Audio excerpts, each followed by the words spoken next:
మేమిద్దరం సిస్టర్స్ ఒకేసారి civil SA ఓపెన్లో సాధించడం జరిగింది. ఇద్దరం కూడాని మేమిద్దరం జాబ్లో సెటిల్ అవ్వాలని మాకంటే కూడా ఎక్కువగా కోరుకున్నది మా అక్క. ఈ రోజు తనకి ఎగ్జామ్ ఉండడం వల్ల ఇక్కడికి రాలేకపోయింది. ఇద్దరు ఒకేసారి సెలెక్ట్ అవ్వడానికి కూడా తనే ఎక్కువ కారణం. మమ్మల్ని మోటివేట్ చేసింది. తను ఎప్పుడు ఒకే మాట చెప్పేది, మనం ఎగ్జామ్ రాసిన రోజే ఒక పోస్ట్ అంటూ మనకే ఉంది అని, ఎగ్జామ్ రాసిన రోజే మనకు అర్థమైపోవాలి, చదివితే అలా చదవాలి అని చెప్పింది. అదే మేము ఫాలో అయ్యాము. ఈ రోజు ఇక్కడ నిలబడ్డాము.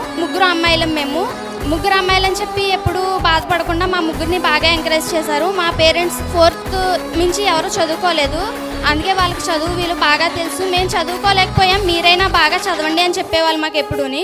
Thanks to my parents and my sister. Thanks to Shyam sir. మనం లైఫ్లో ఎప్పుడు దేన్ని బ్లైండ్గా నమ్మకూడదు అంటారు, కానీ ఒక్కదాన్ని మాత్రం నమ్మొచ్చని నేను చెప్తాను. అదేంటంటే Shyam institute rules, regulations and Shyam sir.